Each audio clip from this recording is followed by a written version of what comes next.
আমরা হচ্ছে ছানা কাটার জন্য কি বলেছিলাম যে আমরা এরকম একটু নাড়াচাড়া দিয়ে দুধটাকে হালকা একটু ঠান্ডা করব, এরপরে হচ্ছে আস্তে আস্তে এর মধ্যে ভিনেগার আর হচ্ছে পানির মিশ্রণ অ্যাড করব। বেশি জোরে নাড়বো না, বেশি জোরে নাড়লে কি হবে, ছানা ভেঙে যাবে।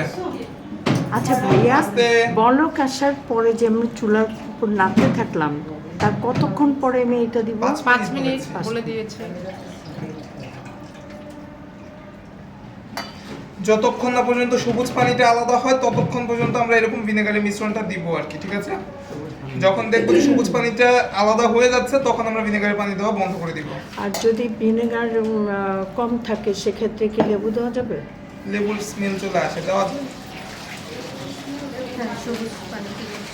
এই যে সবুজ পানি দেখা যাচ্ছে না, তার মানে প্রায় আমার ছানা সেপারেটেড।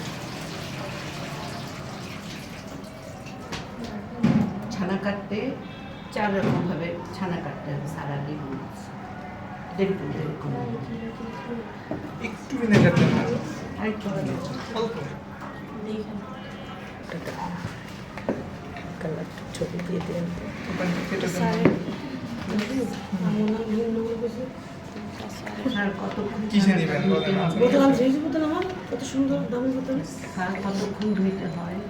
ভালো করে একটু কিছুক্ষণ বারবার একটু ধুয়ে নিব যাতে করে কি ভিনেগার স্মেলটা না থাকে। আমরা একটু ওই যে পানিটা সেপারেট করে নিচ্ছি, এরপরে এর মধ্যে দিয়ে দিব হচ্ছে বরফ পানি বা হচ্ছে নরমাল ট্যাপের একদম ঠান্ডা পানি। ওই যে পানিটা দিয়ে দিন আমাকে।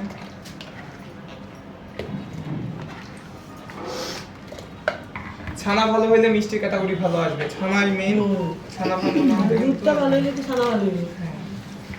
তা দুধ ভালো নিয়েছেন, যদি এই প্রসেসগুলো মেইনটেইন না করেন তখন ছানা ভালো আসবে না। মাশাআল্লাহ।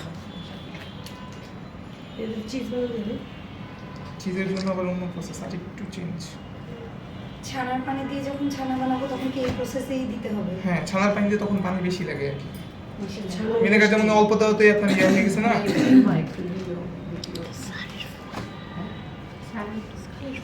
ব্যাস, এখন আমরা হচ্ছে এটাকে